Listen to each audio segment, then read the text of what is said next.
It's Engelbert Humperdinck! So I made this little thing out of straws and some tape because really all I had were bendy straws. I didn't have any popsicle sticks or anything. So we're just gonna hopefully make this work. So now Engelbert's all nice and tied up in his cage. I got it off my refrigerator because we're like doing some renovation or something in the kitchen. I don't even know. They're like painting walls and whatnot. So I'm just gonna drop it from like here-ish because that's about how tall my fridge is. And I put a towel down because I'm so responsible and I don't want to make a mess. Okay, I'm holding my arm up. There's Engelbert. There's the ground. Oh crap, I'm nervous. Oh. Okay. 1, 2, 3. Did it? Oh my! Did it? Oh my God! It didn't crack. It didn't crack. Oh my gosh. No way. Well, I'm gonna try that again and see if it works.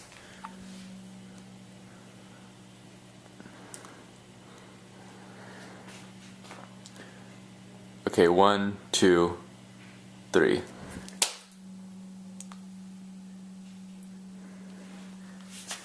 That time it cracked. Engelbert, you lost your insides. You're just like a giant poo. No. But yeah, the first time it worked, so that means it counts.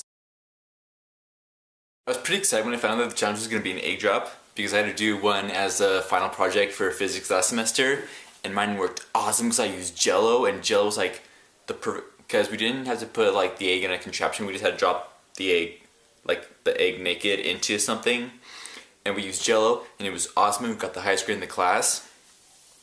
But then I watched Sarah's video, and sure enough, we had to build something around the egg to drop it in. And the first time it worked, so it did count. The second time didn't count. That was just, you know, I only planned it out for it to work one time. So my earliest memory, I have a really bad memory for stuff like life events. Like, I can't remember what I had for breakfast this morning, or did I even have breakfast? I honestly don't know. I remember like little random things, but the earliest thing that I can remember, like even a little bit, is, well, you know how like your family like always tells one story over and over again? So it's not like you really remember it that well, but just people have been saying it so much that you feel like you remember it.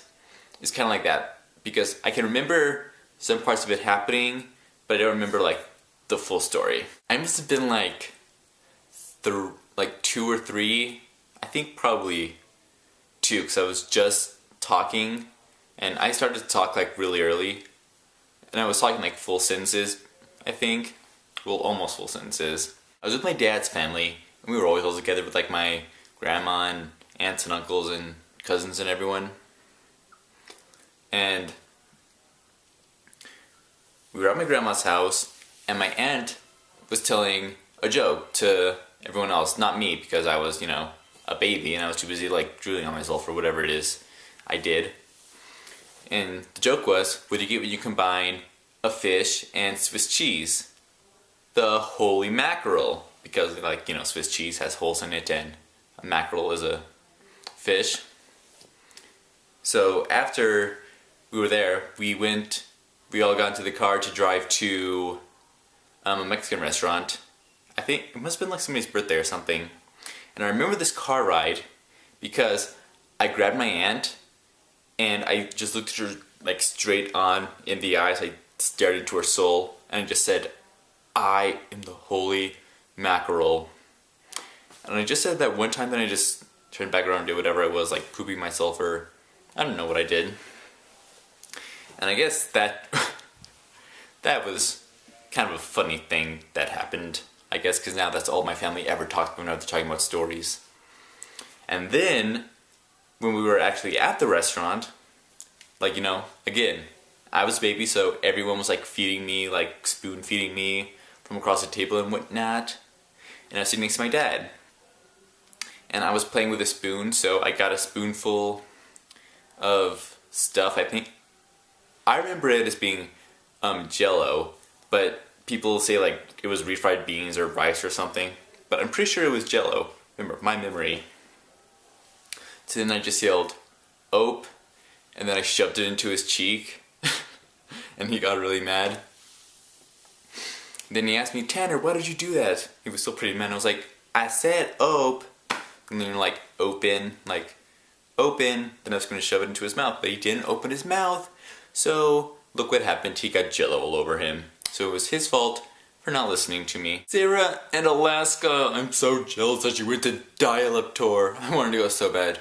But thank you so much for getting those videos of like... For those of you who don't know, Alaska and Sarah, our wonderful Friday and Tuesday respectively, went to Dial-Up Tour in Boston, and they got videos of Mika Kitty and Nana Lou and Alex Carpenter and Jason Monday saying hi to me and Gabby, because we're like all friends and junk, and me and Gabby couldn't go. So thanks so much, guys. It means so much to me. I like peed myself when I first saw the Sean and Tessa video, because they're my favorites. I hope you all had a good Martin Luther King Jr. Day for those in the US. Or I think it's just a US thing. It's probably not, because I guess he was like a global impact. But for those of you who don't, then hope you had a good Monday, and I will see you next week.